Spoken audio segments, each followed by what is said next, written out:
Party ने ये कर दिया, अशोक गहलोत जी ने ये कर दिया। आप सबको सब पता है कि आपकी शक्ल पे लिखा हुआ है कि आपको पता है कांग्रेस सरकार ने राजस्थान में हमारे मुख्यमंत्री अशोक गहलोत जी ने आपकी हर परेशानियों को दूर करने का प्रयास किया है।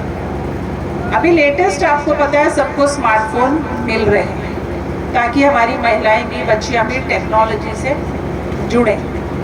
मतलब जितनी भी परेशानियां थी एक परिवार की, उन सब परेशानियों को दूर करने का प्रयास हमारे मुख्यमंत्री जी ने विभिन्न कल्याणकारी योजनाओं के द्वारा दूर किया है। अब विकास की बात करें तो हमने सोचा कि रामगढ़ है, इसका नाम रामगढ़ है। भारतीय जनता पार्टी के विधायक नेता कहते हैं श्री रामगढ़, लेकिन काम करने में जीरो अंडा, एकदम जीरो। यहाँ भी बैठे हुए हैं कुछ बीजेपी के लोग, वो भी अपने मन को टटोले में रामगढ़ है तो राम से सीखें, राम के बताए रास्ते पे चले, राम के जैसे विकास की बातें करें, परिवार को एक रखने की बात करें।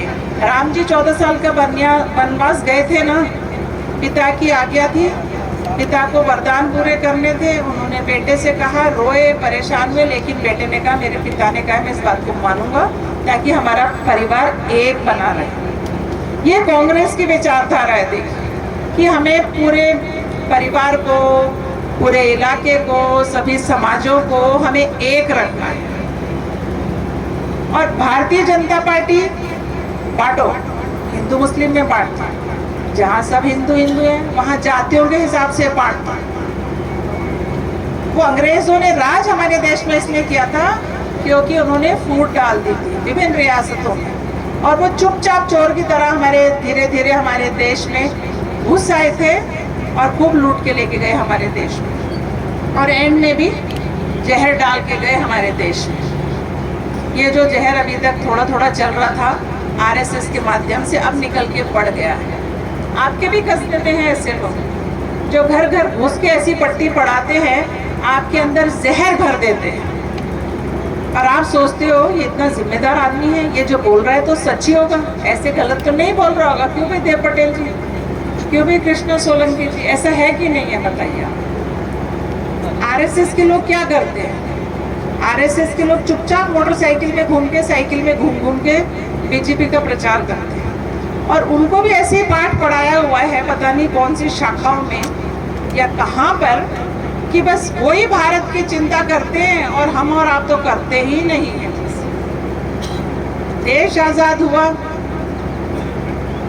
बहुत से लोगों ने अपनी जान गंवाई, शहीद हुए। भगत सिंह जी तो हंसते हंसते फांसी चढ़ गए थे, चढ़े कि नहीं चढ़े थे बताइए। और उनकी माँ ने कहा, गर्व है मुझे ऐसे बेटे पे जो देश की आज़ादी पे चढ़ गया। उसके खिलाफ गवाही किसने दी थी आपको पता है? किसने दी थी उनके खिलाफ गवाही? आप किताबें पढ़ें, इतिहास में जाएं, तब आपको पता चलेगा कि जो केंद्र में सरकार बैठी है वो इतिहास बदलने में लगी हुई है। लेकिन इतिहास बदलता है क्या कभी? जो सच है वो किसी से छुपता है क्या? हजारों साल पहले का इतिहास जो अब तक नहीं बदल पाए तो ये बदल देंगे क्या? बीजेपी के लोग इतिहास बदल जाएंगे? किसी पेड़ की जड़ को आप काट दो तो पेड़ रहता है क्या? खत्म हो जाता है। तो ये बात आप लोगों को देखिए सोचने की ज़रूरत है। आज की तारीख हमें तो मेव कहते हैं, हम तो मेवा हैं। मैं तो ये मानती हूँ भाई मैं तो मेवा हूँ, एटलीस्ट रामगढ़ के लिए तो मेवा हूँ कि जो मैंने आप लोगों के लिए, चाहे सड़कें हो, चाहे शिक्षा हो, चाहे तहसील हो, चाहे पंचायत समिति हो, कुछ भी हो, बहुत मन से मैंने रामगढ़ में सब गाँवों के लिए काम किया, क्योंकि मैं चाहती हूँ कि आपकी आने वाली पीढ़ियाँ पढ़े लिखे समझें कि क्या सही है और क्या गलत है। यहाँ पर क्या है, हर चीज़ को वोट, नहीं ये मोहल्ला तो बीजेपी है, ये मोहल्ला तो कांग्रेस है, ये मोहल्ला तो पता नहीं कौन सा है। उस हिसाब से सब लोग काम करते हैं। और खेत की बात है कि मीडिया, जिसे हम कहते थे समाज का चौथा स्तंभ मीडिया, उसकी भी अपनी एक विचारधारा सेट हो गई है, भाई हम तो बीजेपी के हैं, और वो उस हिसाब से खबरें चलाते हैं। हमारे यहाँ तो 400 से टीवी नहीं चलता। एक एनडीटीवी देखते थे, जब से वो रमेश जी चले गए हमने तो वो भी बंद कर दिया। हम तो टीवी नहीं देखते, फर्जी चैनल इतने चलते रहते हैं, मेरे खिलाफ भी उसमें खूब उड़ाते रहते हैं। कहेंगे सत्या खान आपकी विधायक ने कितना काम किया, अगला बोलेगा नहीं नहीं काम ही नहीं किया, ये देखो कीचड़, सारा सेट मामला। जैसे मोदी जी ने सारा सेट कर रखा था ना, आंखों में काला चश्मा पहना रखा था। मुझे तो देख के हंसी आती है कि भाई हद होती है किसी बात की। लेकिन कोई बात नहीं, किसी की दुकान शायद इसी से चलती होगी तो चला लो भाई अपनी दुकान। लेकिन इस बात को तो मानना, दुकान सफिया खान की वजह से चल रही है कि मेरी दवा की बुराई कर रही हो तो चैनल देखने में लोगों को मजे आ रहे हैं, है कि नहीं?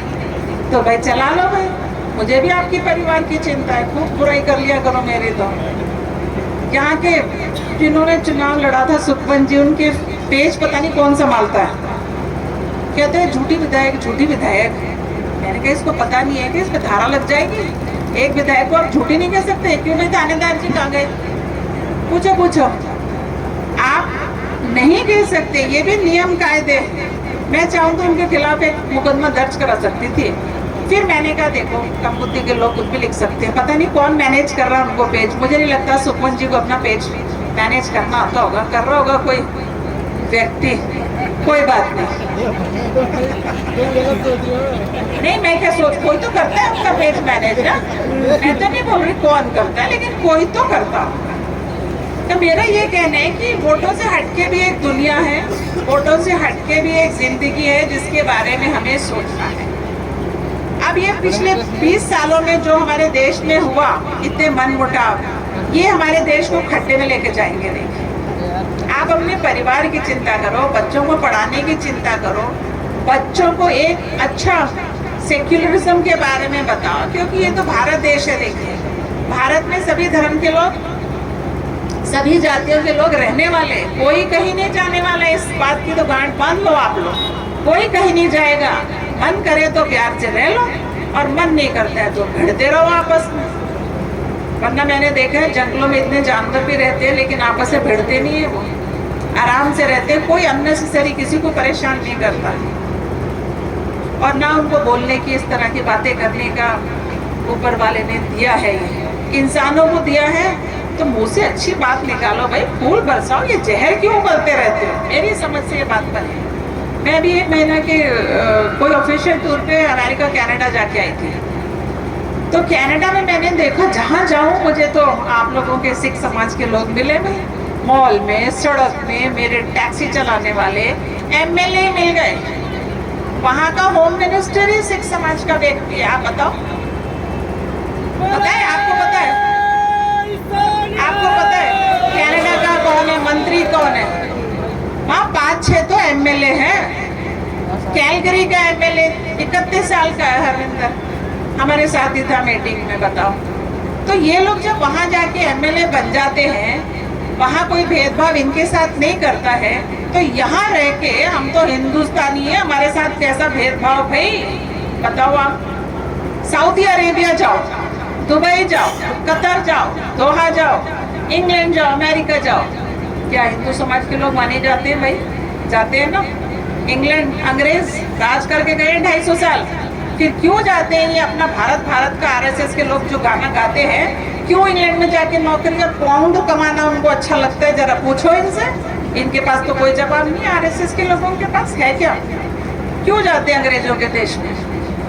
लेकिन इसका जवाब उनके पास नहीं है। मतलब ये तो सब कुछ करेंगे लेकिन अपने देश को आगे ले जाने का काम ये लोग नहीं करेंगे।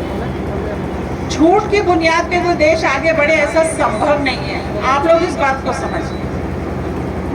मैं तो आपको मानवता की बात बता रही हूँ, इंसानियत की बात बता रही हूँ। सभी धर्मों में लिखा है कि सबकी इज्जत करो, बड़ों के इज्जत करो, संस्कार हो हमारे बच्चों में, सब करो, पड़ोसियों को अपने मान सम्मान दो। लेकिन आजकल तो संस्कार कहाँ मिल रहे हैं, कहाँ दे रहे हैं? आपको लगता है क्या संस्कारों के हिसाब से क्या हम आगे बढ़े? कोई भी समाज में नहीं। सभी समाजों में काफी गिरावट आई है संस्कारों में, क्योंकि हम तो सभी राजनीति में दिमाग लगा रहे हैं भाई। चाय की थड़ी हो, कपड़े की दुकान हो, या कोई सरकारी ऑफिस हो, या किसी अखबार का कार्यालय हो, सब जगह राजनीति की चर्चा चलती रहती है। इसके अलावा तो कुछ बचता ही नहीं। ये सोचा था नेहरू जी ने कि पंचायती राज करेंगे, इसको मजबूत करेंगे, गांवों की अपनी सरकार होगी, ये अपना विकास खुद करेंगे। लेकिन वो सपना मैं नहीं कहूँगी कि सच हुआ, क्योंकि इतने मनमुटाव हो गए, इतने बंटवारे हो गए समाज में, ये संभव ही नहीं हो पा रहा है कि हम अपने गांवों को शहर बना दें। मैंने भी रामगढ़ में 5 गांवों को शहर बनाया, आपका गोविंदगढ़ को भी मैंने नगर पालिका बनाया। क्यों बनाया? मुझे भी पता था यहाँ सरपंच तो बीजेपी का था, मुझे भी पता था वो चेयरमैन बन जाएगा, लेकिन मैं चाहती थी, इतना इंटीरियर का कस्बा है, शहर से 40-50 किलोमीटर दूर है, सुविधाएं नहीं है, सरपंच नहीं इसको कुछ कर सकता। मैंने नगर पालिका बनाया, प्रयास कर रही हूँ कि कस्बा एक छोटा सा शहर बन जाए। छोटा शहर बनेगा तो आगे जाके यही बड़ा शहर है। 5 नगर पालिकाएं बनाई है और 5 जो चेयरमैन है, मैं नहीं कहूँगी कि कांग्रेस के। मैंने इस बात में ध्यान नहीं दिया, मेरा इंटरेस्ट था कि ये शहर बनने चाहिए, चाहे कोई चेयरमैन बने, मुझे फर्क नहीं पड़ता है। क्योंकि अगर अभी जब कांग्रेस की सरकार है और हम एमएलए बने पहली बार, अभी हमने ये काम नहीं किया तो आगे काम नहीं हो पाएगा। इस बार तो मुख्यमंत्री जी ने हमें कहा है कि आप मांगते मांगते थक जाओगे, मैं देते देते नहीं थकूंगा। तो मैंने भी छप्पर फाड़ के मांग लिया। जब मिलते मुख्यमंत्री जी, मंत्री जी ये दे दो ना, सीएम साहब ये दे दो ना, सीएम साहब ये दे दो ना, और सीएम साहब ने कभी मना नहीं किया, देखो खूब दिया है। हम तो 7 जन्म तक भी हम तो उनके कर्जदार रहने वाले हैं कि उन्होंने इतने छप्पर फाड़ के दिया पूरे राजस्थान में। उन्होंने साबित कर दिया कि कांग्रेस गांधीवादी पार्टी है और गांधीवादी विचारधारा पे चलती है और किसानों को, सभी समाजों को आगे लाने का प्रयास करती है।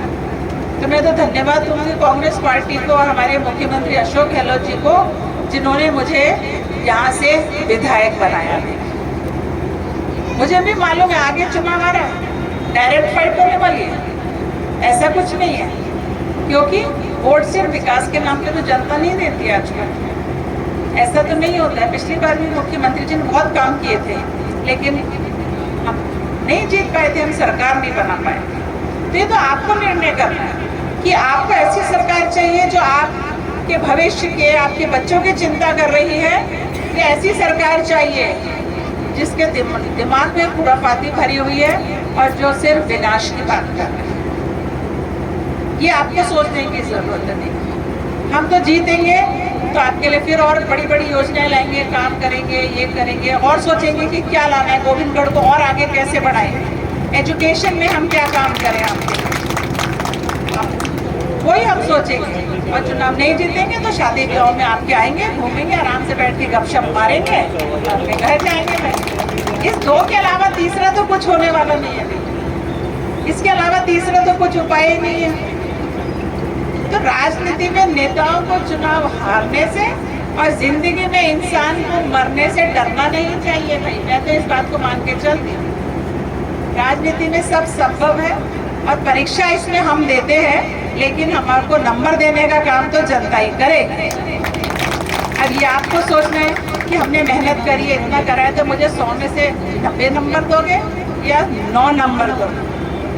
क्योंकि आप इस बात को समझिए, अगर आपके बच्चे साल भर मेहनत करते हैं, पढ़ाई करते हैं और बोर्ड एग्जाम में उनको नंबर कम मिलते हैं या टीचर नंबर कम देती है, तो आपको दुख तो होता है। आप टीचर के पास स्कूल में जाती हो, मैडम मेरे बच्चे ने तो इतना अच्छा लिखा था, आपने नंबर क्यों नहीं दिया इसको? दुखता है कि नहीं दुखता? और होना भी नहीं चाहिए। पार्शियलिटी तो स्कूल में भी होती है, मुझे पता है। 1-2 नंबर का सेम आंसर लिखो तो भी 2 नंबर किसी को कम, किसी को ज्यादा मिलते रहते हैं। कहने की बात यह है कि आपको खुद सोचना पड़ेगा। हम कोई अभी नए तो आए नहीं है यहाँ पर, हमें भी 32 साल हो गए, जुबेर जी को 32 साल हो गए यहाँ आए हुए। तो अब आपको सोचने की जरूरत है, जिस पार्टी ने, जिन विधायक ने आपके यहाँ पर 4.25 साल शांति बनाए रखी है, भाईचारे की बात करी है, विकास की बात करी है, तो वो एमएलए बनाना है या वो एमएलए बनाना है जो काम ही नहीं करेंगे, एक नारा देंगे और पूरा लोगों में जहर भरेंगे कि लोग आपस में बैठना भूल जाएंगे और विकास के नाम पर 0 अंडा देंगे। ये आपको सोचने की जरूरत है। जो कांग्रेस विचारधारा के वो तो सोचे, लेकिन जो बीजेपी विचारधारा के वो भी इस बात को समझे। कांग्रेस के राज में जो कॉलेज बने, जो स्कूल बने, जो सड़कें बनी है, इन पे आप भी चलोगे, इस बात को आप लोग समझो। ये सड़क पे किसी का नाम नहीं लिखा है। अगर स्कूल अंग्रेजी मीडियम कर रही हो तो सबके बच्चे पढ़ेंगे। 4-4 कॉलेज ITI बनाए हैं तो आप सबके बच्चे पढ़ेंगे। इस बात को समझने की जरूरत है। और जिस दौर से ये देश गुजर रहा है, इसमें बहुत जरूरी है आज की तारीख में कि अभी भी हम संभल जाएं, वरना एक समय ऐसा आएगा कि हम संभलेंगे तो भी बहुत नुकसान इस देश का हो चुका हो। तो मेरी तो आपसे यही गुजारिश है, सही को सही और गलत को गलत कहना सीखें आप। तो आज आपने यहाँ बुलाया है, बहुत बड़ी सड़क का उद्घाटन है। देखिए, तो मुझे लगता है कि अब आप लोग खुश होंगे कि आरम पार कर दिया हमने रामगढ़ को। एक एक्सप्रेस हाईवे ऐसे आ गया और एक एक्सप्रेस हाईवे ऐसे आ गया, पूरा कंप्लीट कर दिया है हमने। तो मुझे उम्मीद है आने वाले दिनों में इन बातों को आप ध्यान रखेंगे और सरकार को और मजबूती प्रदान देंगे, ताकि हमारे मुख्यमंत्री जी और अच्छे काम, इससे बढ़िया काम आगे भी करें। बहुत बहुत